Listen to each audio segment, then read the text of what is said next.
In the near future, prisoners aren't kept in cells anymore. Now they serve their entire sentence sleeping in a pseudo-coma known as hypersleep. It's clean, automated, and much cheaper than regular prisons. However, the experience can be quite traumatic, so prisoners are awakened every few years to check that their state of mind is stable. Today Dr. Levi is doing the routine checkups on the prisoners. She shows them pictures of their families and asks them questions to confirm they understand who they are, where they are, and what they did. The prisoners' minds aren't aware of the passing of time, so they often ask about the current year. They see themselves as looking the same as the day they were put to sleep, but their bodies have actually aged a lot. Dr. David is another psychologist who is also helping a prisoner go through his memories. The man swears he didn't kill his wife, but he still has 12 years of sentence to go. David shows him a video message his daughter left him, but this only makes it worse because she hasn't forgiven him for the crime. The prisoner says that this is torture before he's sent back to sleep. While putting the prisoner back in the sleeping chamber, Valley guesses that this man is here for a crime of passion. He claims that he only needs to look at a prisoner's face to figure out what they did. David reminds him that he can't share any details, which Valley takes as confirmation of his theory. In his quarters, David listens to his girlfriend Viola play the keyboard in the bedroom and they get naughty. Later, David wakes up and notices that Viola has found a picture of his dead wife inside a book. David swears that his wife is in the past and that he loves Viola now. Before leaving for work, David reminds Viola to be careful since he isn't allowed to bring outsiders to his room. Afterward, David meets Dr. Rinaldi, who has been hired to take over his position. He was supposed to come a month later, but he's come earlier to see David in action. David is left in shock since he didn't know he was going to be fired. In private, David talks to Levi, who explains that Rinaldi showed up without warning and that's why she didn't have time to chat with him first. David swears he's given his soul to this job, and Levi says that's precisely why she has to fire him. Working this long with criminals isn't good for a person's mental health. She also thinks he hasn't handled his wife's death well because she self-deleted and he feels guilty for not stopping her, so he should have a fresh start. In the afternoon, David teaches the job to Rinaldi. The inmates are always awakened with the same pictures because they were the ones who chose them before entering hypersleep. Today's prisoner is Anna, who was given a 9-year sentence and is entitled to quarterly reawakenings. She can't remember why she's here, so David mentions that she drove her car after she'd been drinking. This helps Anna remember that she accidentally lost control of her car and killed a few people. She then has a breakdown caused by her guilt, so the computer quickly stabilizes her. During dinner, David tells Viola that he's been fired, so she tells him to live with her. They're interrupted by a kid calling her mummy, so Viola helps him find his real mother.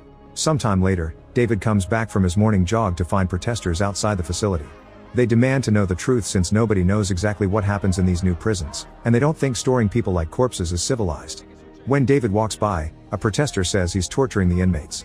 Afterward, David learns that there's been an emergency reawakening, which is why prisoner 517 hasn't even been shaved. His file in the system has been emptied. They don't know who he is or what he did. 517 calls the doctors out for knowing anything about their patients and treating them like mere numbers, but he refuses to share any information about himself. David thinks they should put him back to sleep without the test, since 517 is speaking clearly and doesn't appear to be lost. Rinaldi thinks it's a bad idea and wants to fill a report. 517 agrees and says David shouldn't make a big mistake before leaving the job. The doctors can't understand how he knows that, so 517 claims he could read it on his face. Then David goes to the storage lockers, hoping he could find a clue in the prisoner's personal belongings. However, he's already lost access to confidential areas. Suddenly he starts hearing an alarm and rushes to the sleeping room where Rinaldi is looking at Anna's capsule. It seems she's quickly losing oxygen, so David checks the cables and reconnects a loose one to fix the issue. Thinking there can't be two malfunctions in just a few minutes, David accuses Rinaldi of sabotaging the system because he's 517's accomplice and wants to help him escape. In return, Rinaldi thinks it's suspicious that David wanted to put 517 back to sleep without a test and reveals he knows he invited a woman to his quarters. Hearing all this, Valley pulls out a gun and tells the doctors to finish dealing with the prisoner before moving to an investigation. The men return to the main room and find Viola caressing 517's head. She accuses David of hurting the prisoner and he denies it, but Valley and Rinaldi believe her. After Rinaldi leaves to call Levi, Valley notices that 517 is whispering something, so he comes closer to hear him better. Suddenly 517 steals Valley's gun and shoots him before pointing it at David, telling him to handcuff himself to the chair. Once David has done so, the prisoner starts undressing and kissing Viola. To David's shock, she seems to enjoy it. Then 517 starts choking her, so David breaks the chair to free himself and uses a piece of metal to stab 517 in the neck. Both men collapse as the prisoner dies.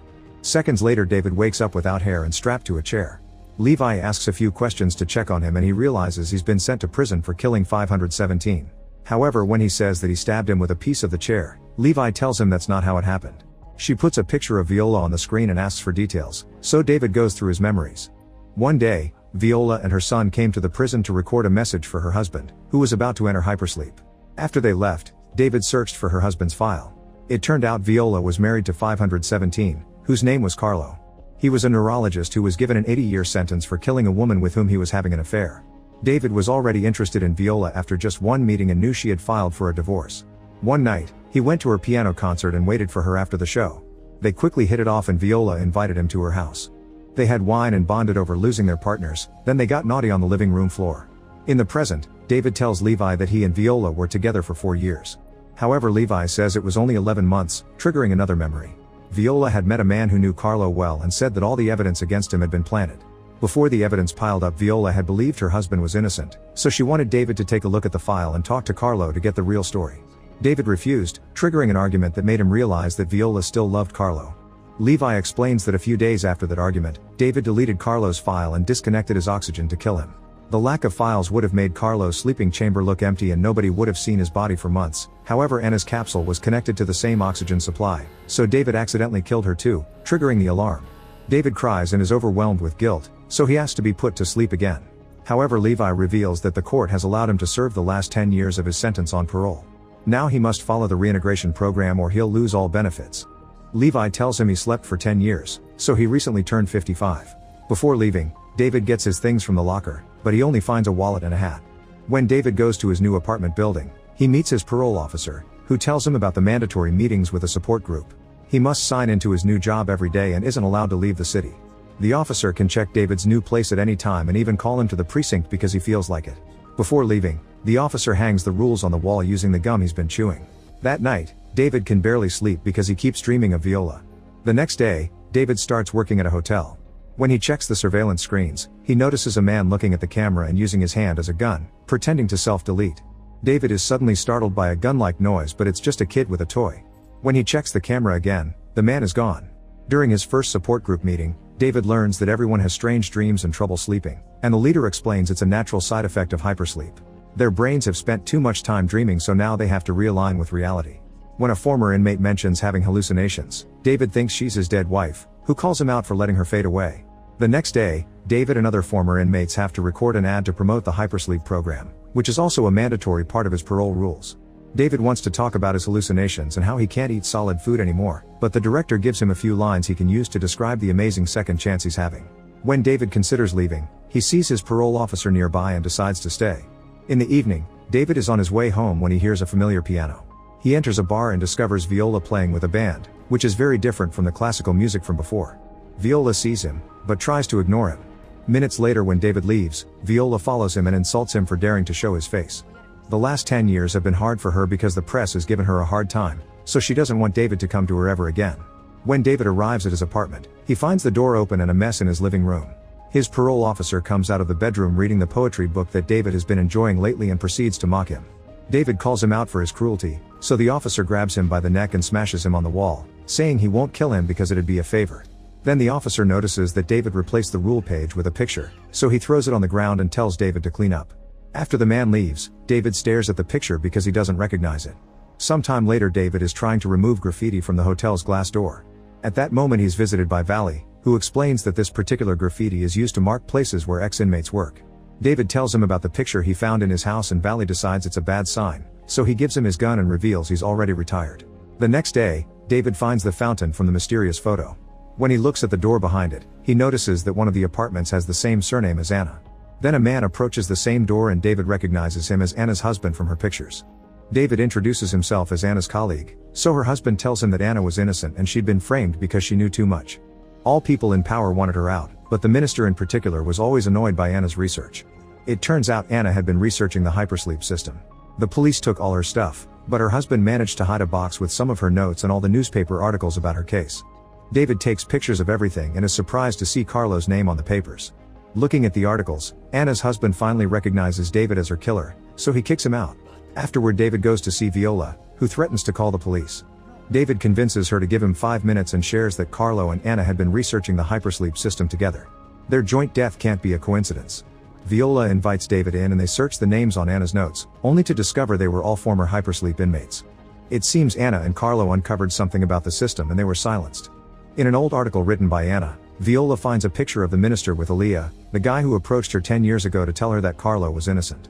In the evening, David and Viola are waiting in her car and David keeps seeing his wife in the back seat. When Aaliyah leaves his office, Viola tries to talk to him, but he tells her to leave. Suddenly David bursts into Aaliyah's car and points a gun at him, demanding the truth. Aaliyah explains he always thought that the hypersleep program was corrupt, so he sent a few classified files to Carlo to help his research. He confirms that Anna and Carlo were innocent and reveals he knows David, who doesn't remember him at all. David is distracted by the shock, so Aaliyah hits him to steal the gun. Then Aaliyah makes both of them leave the cars and checks the gun to discover it has no bullets. He cleans his fingerprints off and gives it back to David, saying this is proof he isn't a killer. Aaliyah tells the duo to never approach him again and leaves in his car. In Viola's home, she takes care of David's wound and apologizes for getting him in trouble, since she thinks this happened because she asked for his help. However, David says she's reawakened him and they kiss. They end up doing the dirty, but David soon has to leave because he has the night shift and Viola tells him to take her car. Outside, David sees the old man from the cameras pointing at his head again. This time David realizes it matches the location of his wound, but before he can ask, the man has disappeared. David then gets in the car and plays with his hat, only to notice something hard hiding under the fabric. He pulls it out and discovers an SD card. He immediately puts it in his phone and a video of himself starts playing. Before he was arrested, David woke Carlo up without authorization to interrogate him like Viola wanted. Carlo explained that the hypersleep system lowered the inmates' defense mechanisms and opened the doors of their subconscious. Since during this time the doctors kept talking to them about their crimes, that information was fed into the subconscious too. The brain used it to create dreams and had no reality to compare them to, so those dreams became fake memories that made the criminals believe they did commit the crime. At that moment David heard a noise and told Carlo he had to go back to hypersleep, so Carlo asked him not to tell Viola anything to protect her. In the present, David is distracted by a scream and discovers that Viola is being kidnapped in a van. He immediately follows the vehicle and sees it stop at a fancy event. After grabbing his gun, David gets in line and peeks at the receptionist list. When it's his turn, he says the name he saw and he's allowed to pass. Once inside, David finds Rinaldi and makes him follow him by telling him about the gun. In an empty corridor, David asks about Viola, but Rinaldi swears he hasn't seen her in 10 years. At that moment Minister Costa arrives at the party and David realizes Rinaldi has been working for him all along. It was Rinaldi who killed Carlo and Anna, yet Rinaldi blames David for their deaths because he reopened their files.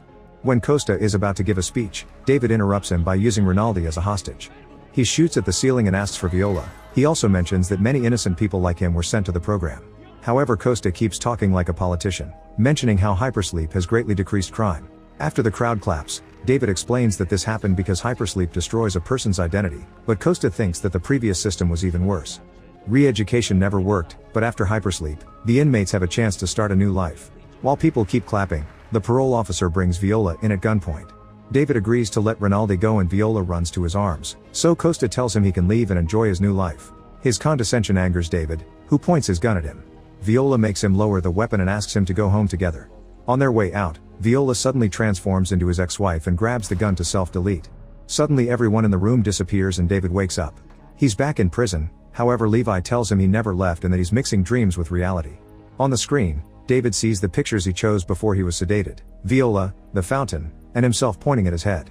It turns out the hand had always been pointing at the spot in the hat with the SD card. As he recovers his memories, David tells the doctor everything. Levi thinks he's just confused and forces him to look in the mirror. It turns out he's been asleep for 35 years and he's an elderly man. In a year his sentence will end, but for now he's sent back to sleep. Sometime later, Levi looks at David's pictures and starts having doubts. She checks the belongings in the locker and finds the SD card hidden in the hat. In the hypersleep chamber, David dreams about being happy with Viola. Make sure to subscribe and turn on notifications so you can watch more videos like this. Thanks for watching.